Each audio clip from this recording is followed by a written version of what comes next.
pessoal, e no vídeo de hoje a gente vai conversar a respeito de currículo. Então, se você está elaborando o seu, continua assistindo esse vídeo, porque eu vou falar a respeito das principais dúvidas que as pessoas geralmente têm a construir aí um currículo assertivo, tá bom?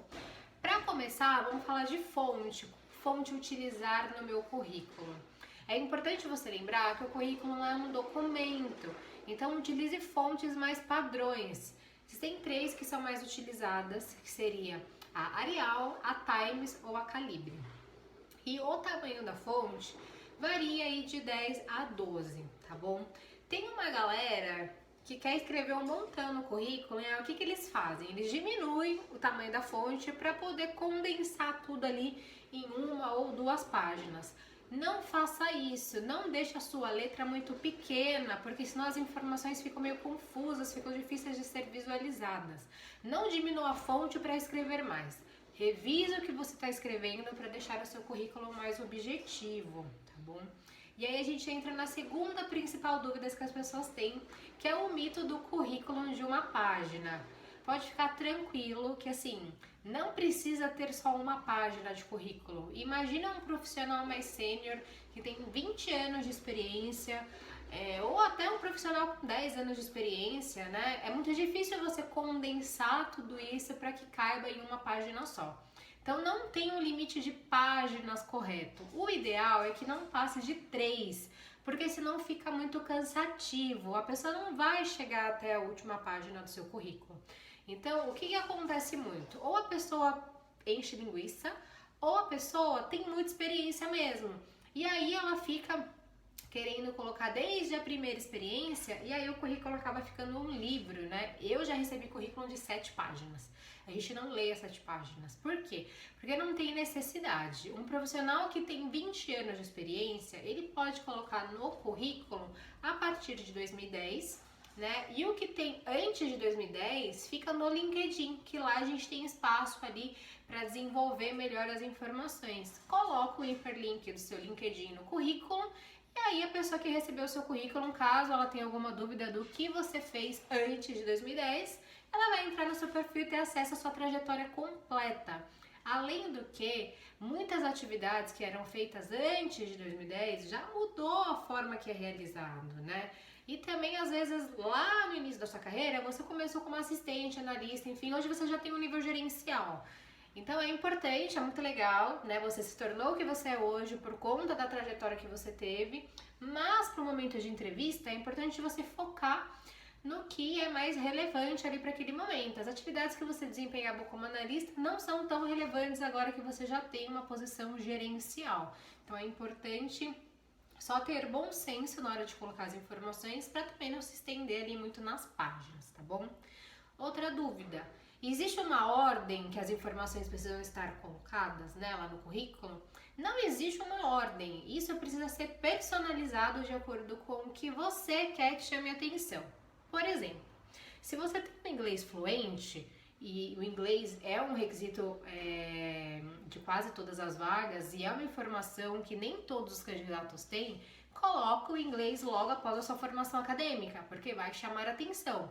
Não tem o inglês fluente, mas tem um intermediário ali, pode colocar após as experiências profissionais, porque aí a sua experiência profissional é mais importante do que o idioma, né? Então você sempre vai precisar personalizar de acordo com o que você quer que chame a atenção do recrutador, né? Se é o seu idioma, coloca ele antes das experiências, se não, ao contrário. Se é uma pessoa que tem muita experiência profissional, mas não tem o ensino superior completo, por exemplo, coloca as experiências primeiro e depois das experiências coloca a formação acadêmica. Então tudo isso precisa ser personalizado de acordo com a trajetória profissional da pessoa e o que a vaga está pedindo, tá bom? E aí a gente entra na questão de idiomas, inclusive, né? Quando eu coloco ou não. Idioma só coloca no currículo se você tem, no mínimo, o nível intermediário. Por quê? Porque se você tem o nível básico, você tá junto com a grande maioria das pessoas, né? E muita gente entende como básico aquele inglês que teve na escola no ensino médio.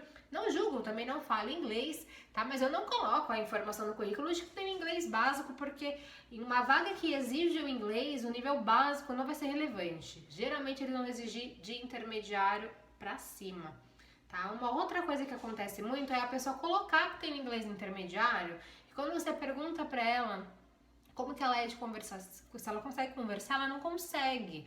Se você não consegue conversar, o seu inglês ainda não é nível intermediário. E aí eu não tô falando do tempo que você tem estudando, de prova que você fez. Se você consegue se comunicar com o idioma, você coloca no seu currículo, tá bom?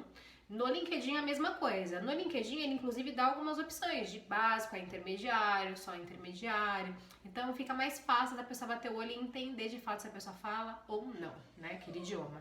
E aí não precisa colocar que fez curso em X escola, coloca o idioma e o nível que você tem de conhecimento. Geralmente eu só coloco se a pessoa fez algum curso, se esse curso foi feito fora do país, porque aí acaba agregando valor. Né? Atualmente, muitas pessoas aprendem inglês assistindo séries, assistindo vídeo no YouTube, fazendo aula particular. Como você aprendeu não vai ser relevante ali para a empresa. O importante é que você saiba falar. Outra dúvida, né? Posso inserir trabalhos temporários no currículo, um trabalho que eu era PJ, trabalho autônomo? Sim, toda a experiência profissional pode ser incluída no currículo. O brasileiro ele é muito apegado à CLT, então por isso que as pessoas têm esse tipo de dúvida. Mas, independente de ter sido autônomo, temporário, PJ, pode colocar no currículo sim, desde que você coloque o nome da empresa, o período, tudo certinho que você ficou e descrevendo as atividades que você desempenhava, tá bom? Posso inserir experiências curtas? Bom, a minha recomendação é experiências inferiores a 3 meses. Não tem a necessidade de você incluir no currículo, a não ser que você queira, tá? Aí, vamos supor que você está muito tempo fora do mercado, aí você fez um temporário, você ficou 3 meses. Então coloca, porque vai justificar que você não tem essa janela toda fora do mercado. Né? Se foi uma experiência que você entrou, não gostou, não te agregou na sua trajetória profissional, nem precisa colocar no currículo, no LinkedIn e nem citar na entrevista, a não ser que você queira, tá bom? Onde coloco trabalhos voluntários? Trabalho voluntário vai ser a última informação que você vai colocar no currículo. E uma coisa importante, trabalho voluntário tem que ser recente, tá? A gente tá no ano de 2020. Se você fez trabalho voluntário lá em 2002 e nunca mais fez, não precisa colocar, né? Já fazem aí 18 anos que você não faz um trabalho voluntário. Então, só coloque trabalhos voluntários se for uma coisa recente ou que você ainda esteja realizando e lá no finalzinho do seu currículo. Outra coisa que o pessoal pergunta muito, layout personalizado, colorido, é legal, não é, chama mais atenção, não chama. Eu já recebi currículos com layouts diferentes que eram bem interessantes, mas a grande maioria das pessoas acaba pecando um pouco nisso, né? Porque aí o layout em si chama mais atenção do que as experiências profissionais. Ou a pessoa se preocupou tanto em layout que não colocou as informações importantes ali para aquela vaga que ela se candidatou. Então, o pessoal que é da área de criação, marketing, publicidade e propaganda, geralmente são candidatos que acabam investindo um pouco mais nesse quesito. E aí, eu acho que é questão de ter bom senso, né? De não pesar muito a mão. Se não for uma coisa muito chamativa, enfim, que vai poluir, eu acho que vale a pena você testar. Testa o currículo, né? Pra ver se o mercado tá aceitando bem, tá sendo convidado para entrevistas. Eu, particularmente, todos os currículos que eu elaboro, eu uso o modelinho padrão no Word mesmo, tá? Mas fica a critério aí de cada um, tá bom?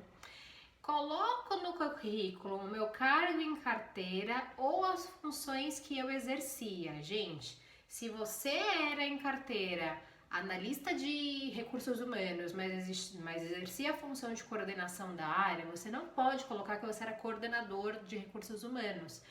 Por quê? Porque isso soa como uma mentira. Você colocou que tinha um cargo, só que na verdade você tinha outro, por mais que você exercesse as funções daquela posição. Então, o que você precisa fazer? Coloca o cargo em carteira e descreve muito bem as atividades que você fazia. Para a pessoa olhar lá e falar, era uma analista, mas ela tinha uma equipe abaixo dela, ela reportava para a diretoria, ela acompanhava os indicadores. Então, a pessoa vai conseguir entender. Fica muito melhor a conversa, né, se você for convidado para entrevista, se você já deixou muito claro lá, do que você ser convidado para entrevista E aí a pessoa te pergunta, eu vi que você era coordenadora. E você fala, não, então, na verdade, eu era analista em carteira, mas eu tinha a função de coordenadora. Se isso já aconteceu com você, eu tenho certeza que você já sentiu ali que a conversa ficou meio assim, tá? Então, não... Isso, às vezes a pessoa não tá nem fazendo de má fé, mas acaba soando como uma mentira, né? E aí acaba não sendo muito legal. Então, coloque lá o cargo que você tinha em carteira e descreva muito bem o que você fazia ali, tá bom? A empresa que eu trabalhei mudou de nome. O que eu faço? Bom, não precisa descrever duas experiências, até porque fica cansativo, afinal de contas só mudou de nome ou foi incorporada, comprada, enfim. Você coloca o nome atual e entre parênteses o nome antigo, tá? Porque aí você deixa mais organizado ali e vai fazer sentido para quem estiver lendo as informações. E em qual formato eu envio o meu currículo? Gente, sempre manda em PDF. PDF não é editável. Quando você envia um documento em PDF, as chances dele ir com algum tipo de vírus é muito menor. E tem empresa que não pode abrir arquivos que não sejam em formato PDF. Então, sempre envie o seu currículo em PDF, tá bom? E essas foram as principais dúvidas a respeito de currículo que eu achei legal abordar aqui com vocês. Mas, se você tiver alguma outra dúvida que eu não mencionei aqui nesse vídeo, pode compartilhar aqui nos comentários que eu vou responder todo mundo, tá bom? Muito obrigado e continue acompanhando. Até o próximo vídeo.